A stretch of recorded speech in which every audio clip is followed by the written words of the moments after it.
everyone!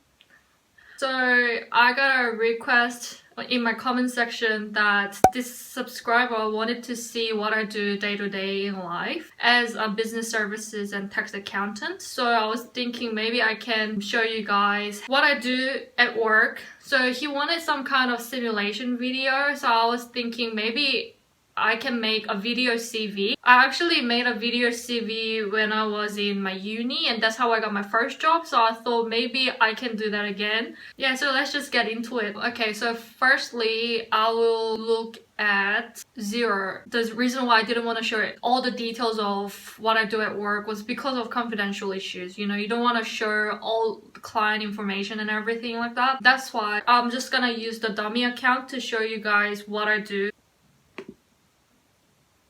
I would go into the XERO login, and it's already been set up. I just logged in. So let's say I am doing payroll today. Then I would first go into pay employees, and then, you know, this is all dummy account. So I would go to the pay run, and I would go to add pay run, and then you would select pay run cycle, pay period, and then you will create another pay period.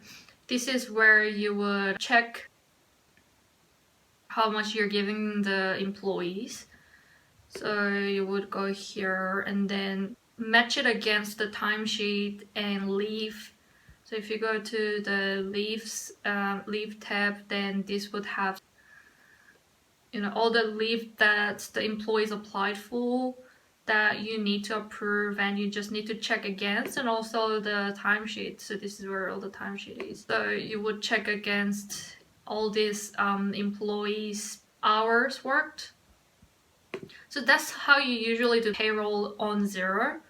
So you would just check everything, and then this is the drafted version. So you would, I mean, if I was them, I would unclick this part because this was XERO, you know, everything was XERO. So you unclick that, and then you would post it. You would post pay run, yes, and then you would file it.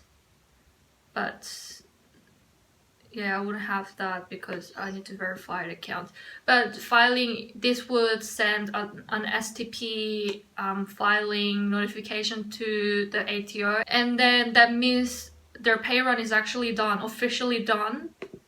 That's a payroll. That's the payroll section of the video. Now I would show you guys what I would normally do weekly. To manage accounts, I would review what the practice manager did. So if I go to the general ledger section of XERO, this would have all the detailed debits and credit side of the transactions. And let's say I'm looking for the period of May to 1st of May to 31st of May. I would sort this by account code. And then I would download this, the detailed version. If I go to the export one, and if I just download that one, then that will be a summary of all the accounts, not a detailed transaction. So this will be the detailed version of the accounts. So there's bank account, there's another bank account, sales account.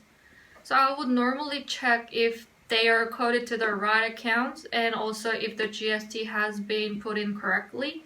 Advertising, so this is the expenses account. So let's say bank fee shouldn't have GST. Cleaning, yes, this is cleaning.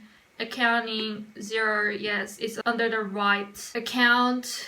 This entertainment should not have GST. So this is what I would do, just checking whether they have coded it correctly. So whether bookkeepers or the practice manager has coded it correctly. The summary version of general ledger, this actually summarizes all the transactions.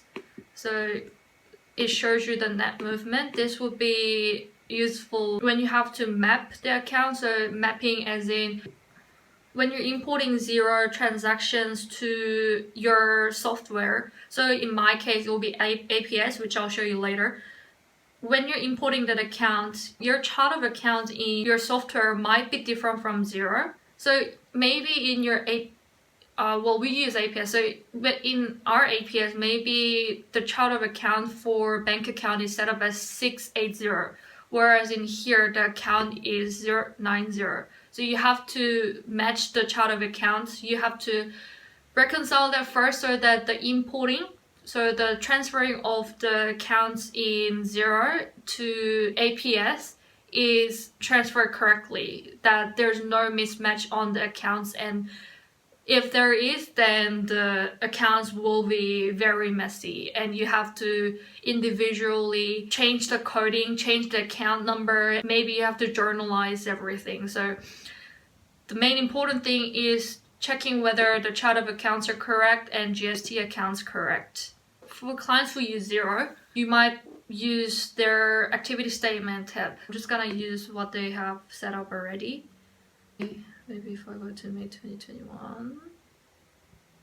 The last time we looked at the payroll, and in there the employer has to report the PAYGW, the PAYG tax withheld for the employees. So in here you have to check whether this has been done correctly. Amounts withheld from payments at W1, so the total salary, which I can't see here because I probably haven't clicked the button yet, but that's not the point of this exercise. So for IAS, I would be checking the payroll, and when it's for the quarterly BAS, that's where you would check GST amounts. So in here, if you're paying PAYGI installments, then you would use this part, and then you would see amounts the employer or to tax office, GST on sales, GST on purchases, so the credits, and then this would automatically calculate the payments that the employer has to pay to the ATO. So you would use this report when your client is using a Xero account to do BAS. Finally, okay, so this part, you know how there's reconcile? This means that the accounts have not been reconciled up to 26th of May 2021. And you might have an invoice that you can match this off to. Yeah, so if you're doing the financial year or up to June 2021, then you must reconcile all these leftover account transactions so that your financial is actually all reconciled and you can match the bank account to the bank statement. So in order to do the bank reconciliation, you go to the bank reconciliation summary. So you would go here, let's say you're going to this one and you're doing up to 30th of June 2021, then you will see whether this amount, statement balance and imported statement, whether they reconcile to the bank statement. But since we haven't reconciled everything yet, this is still out of balance.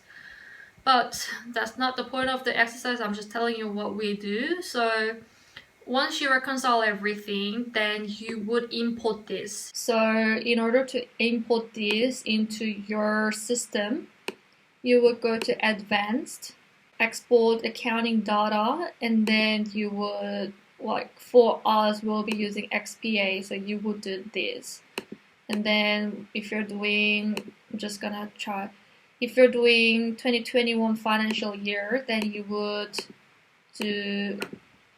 go here, you will select the date range, and then you would download this to, let's say you're downloading this, then you will download this text format, general ledger, to import system to make financials, to generate financials.